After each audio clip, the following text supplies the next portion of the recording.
Welcome to the only daily podcast focusing on compliance news of the day. Each morning, start your day with a cup of coffee and Tom Fox, the voice of compliance, to hear about 4 of the top compliance, corruption, or leadership stories you will need to start your day. The Daily Compliance News is a production of the Compliance Podcast Network.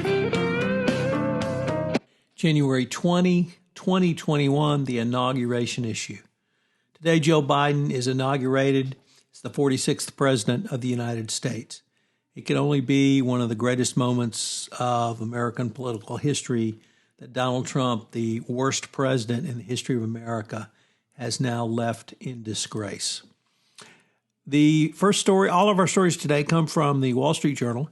Tech executives look to open talent by the new administration unblocking rules. Corporate technology recruiters say rolling back restrictions on immigrant visas, a move backed by the president-elect, will expand a pool of information technology job candidates and ease a long-standing labor shortage. The restrictions were put in place under the Trump administration, and tech wants these removed.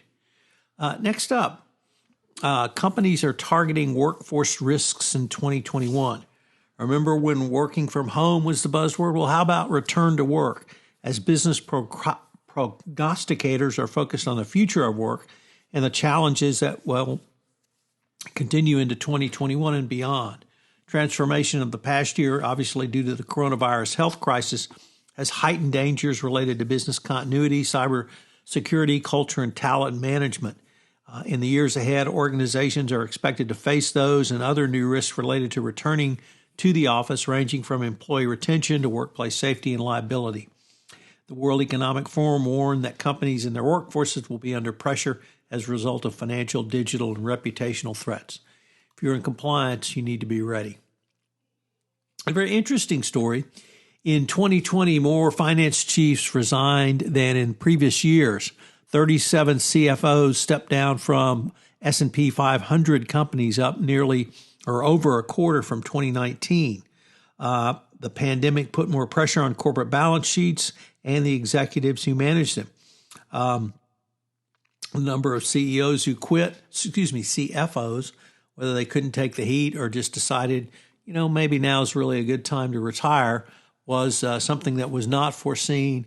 Yet CFO tenures are becoming shorter and shorter, averaging 4.6 years at Fortune 500 companies. So turnaround and turnover in the executive ranks is certainly something that always is troublesome.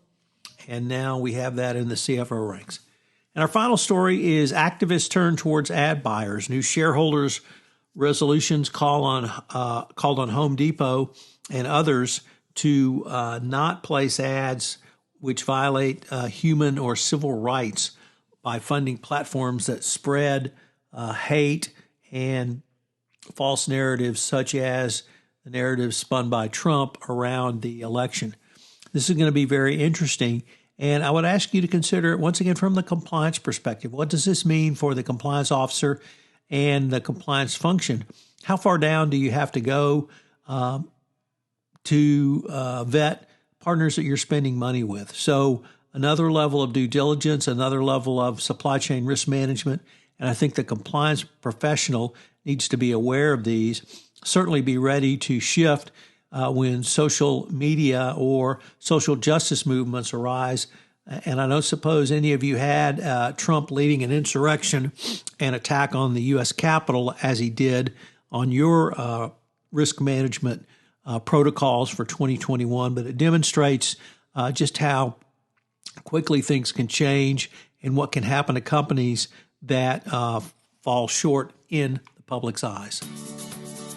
The Daily Compliance News is a production of the Compliance Podcast Network and a proud member of C-Suite Radio. Thanks so much for listening. I hope you'll join me again tomorrow.